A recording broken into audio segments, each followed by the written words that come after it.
Right now, somewhere, it's raining. You're stuck inside. You check your phone. You sigh. But the real answer to what humans do when the world floods for a week is far stranger than boredom. It goes back further than houses, further than fire, almost. What did your ancestors do when the sky simply refused to stop? Picture it. A small band of early humans 40,000 years ago, huddled beneath a rock overhang. Outside, the rain doesn't fall in drops, it falls in sheets. Hunting is impossible, gathering is impossible. For days, maybe longer, the entire group is trapped together in a space barely bigger than a modern living room. No screens, no books, just each other. What happens to a mind that evolved for constant motion when motion is suddenly taken away? The answer starts with something surprising. Boredom itself may be an evolved signal.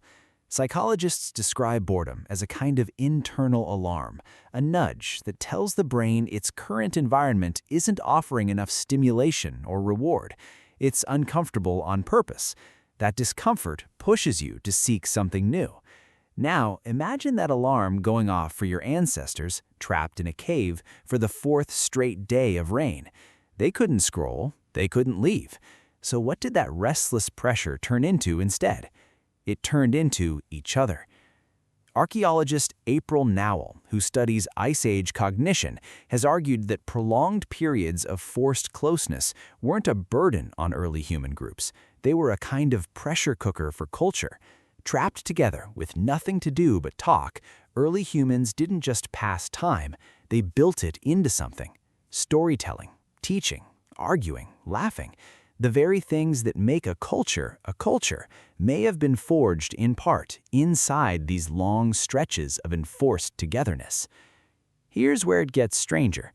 Anthropologist Wiessner spent years studying modern hunter-gatherer groups, including the hoansi of the Kalahari, to understand what people talk about when they're stuck together with nothing else to do. During the day, when work was possible, conversations were practical. Complaints, logistics, small disputes. But at night, or during long, forced idle stretches, the talk transformed. It became stories, myths, jokes, gossip about people far away. Wiessner found that firelit storytelling built empathy, diffused tension, and passed down enormous amounts of cultural knowledge, all wrapped in entertainment. Rain didn't stop the group's development, it may have accelerated it. Now, ask yourself something uncomfortable. When was the last time you were forced to sit with other people, no phone, no distraction, for hours? Did it feel like connection, or did it feel unbearable? There's a reason it might feel unbearable today. Your brain evolved for exactly the situation your ancestors faced in that cave.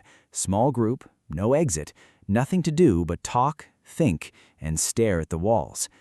Evolutionary psychologist Dunbar has spent decades studying why humans form the social bonds they do, and his research suggests something crucial.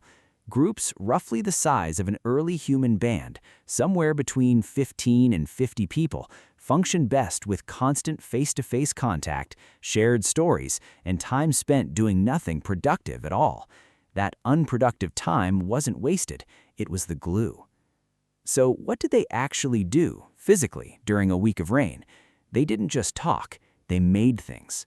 Tools were resharpened, hides were scraped and softened, ochre was ground into pigment, and on some of those long, trapped days, something remarkable happened on the cave walls themselves.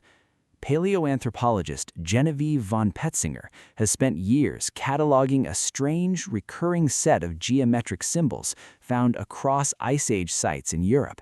Dots, lines, hashtags, grids, appearing again and again across thousands of miles and tens of thousands of years. Her research suggests these weren't random doodles. They may represent an early symbolic language, a shared code understood across generations. And where do you imagine those symbols were made? Not while hunting, not while gathering. They were most likely made during the long, forced stillness of bad weather, when someone picked up a piece of charcoal simply because there was nothing else to do with their hands. Boredom, in other words, might be one of the quiet engines behind the birth of human symbolism. Think about that. The same restless itch you feel scrolling through your phone during a rainy afternoon may be the direct descendant of the itch that pushed someone tens of thousands of years ago to scratch a pattern into stone. But it wasn't only art and stories. Rain weeks were dangerous too.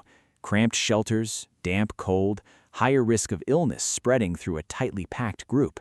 Survival meant more than passing time. It meant managing tension.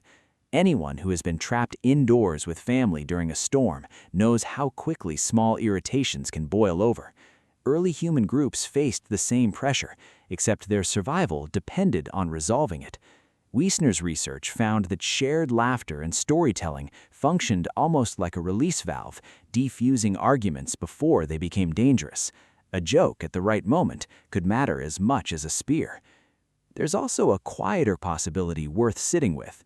Some researchers who study attention and default mind wandering suggest unstructured, uneventful time, the kind forced by a week of rain, may actually be when some of the best thinking happens.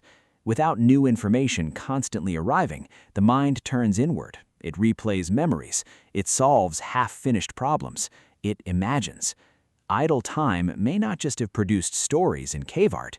It may have been the incubator for planning ahead, imagining tools that didn't exist yet, imagining animals migrating in patterns not yet noticed. So a week of rain wasn't simply an obstacle for your ancestors to survive.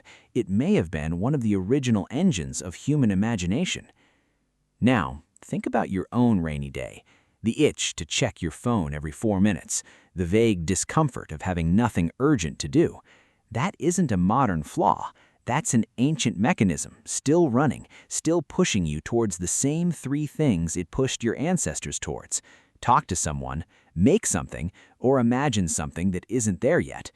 Except today, the rain rarely traps you with other people anymore. It traps you alone with a screen. The ancient mechanism fires the same restless signal, but instead of 40,000 years of stories, symbols, and shared laughter around a fire, it gets funneled into an infinite scroll that gives the brain just enough novelty to quiet the itch without ever satisfying it the way a real conversation once did. So, the next time the sky refuses to clear and the day stretches out with nothing to fill it, notice the itch before you reach for your phone. It's the same itch your ancestors felt in a cave 40,000 years ago, staring at the rain. And for them, it wasn't a problem to be scrolled away. It was the beginning of everything you now call culture. Right now, somewhere, it's still raining. And somewhere inside you, an ancient mind is still asking the exact same question your ancestors asked in that cave. Now, what do we do?